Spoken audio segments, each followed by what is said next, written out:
Kuwait, they live like kings. The poorest person in Kuwait, they live like kings. And yet they're not paying. We make it possible for them to sell their oil. Why aren't they paying us 25% of what they're making? It's a joke.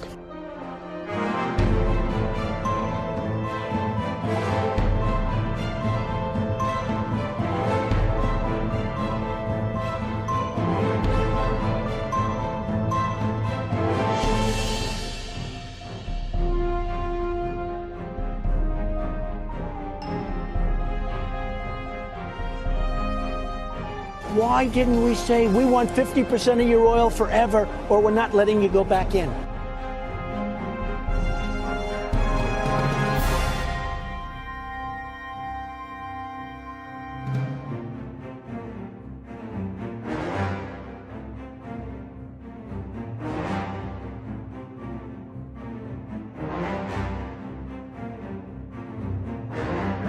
Le Dey d'Alger prend même en otage 2 équipages de navires. Ils réclament 60 000 $ pour leur libération ou menacent d'en faire des esclaves.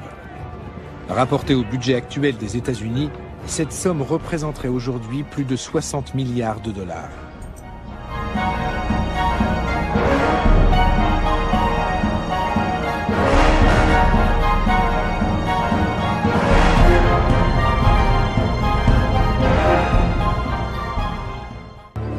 Nous les avons achetés. L'Amérique a conclu avec Alger un traité de paix. Un tribut de plusieurs millions de dollars qu'on leur verse, chaque année. Une somme de l'ordre de 20% des recettes de l'État.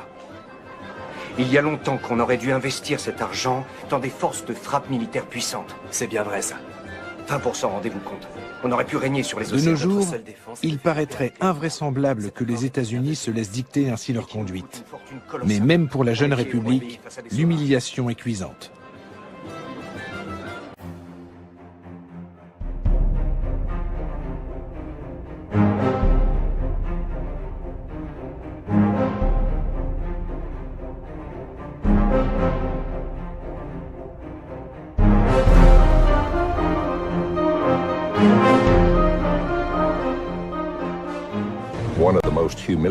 En 1795, les États-Unis ont connu un épisode particulièrement humiliant.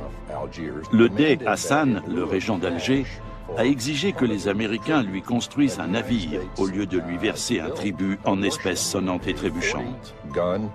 Il devait livrer à Alger une frégate d'une 40aine de canons doublés de cuivre.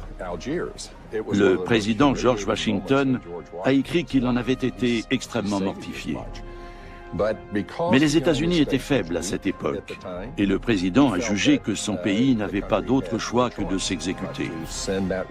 Il savait pourtant bien qu'avec ce navire de guerre, les Algériens captureraient de nouveaux vaisseaux marchands américains et européens. Les Américains sont piqués au vif par tant d'impertinence et décident de construire des navires encore plus rapides, conçus pour durer. En somme, meilleurs que ceux des corsaires. Les États-Unis veulent ainsi mettre fin aux conditions humiliantes du traité de paix et d'amitié qui les lie à Alger.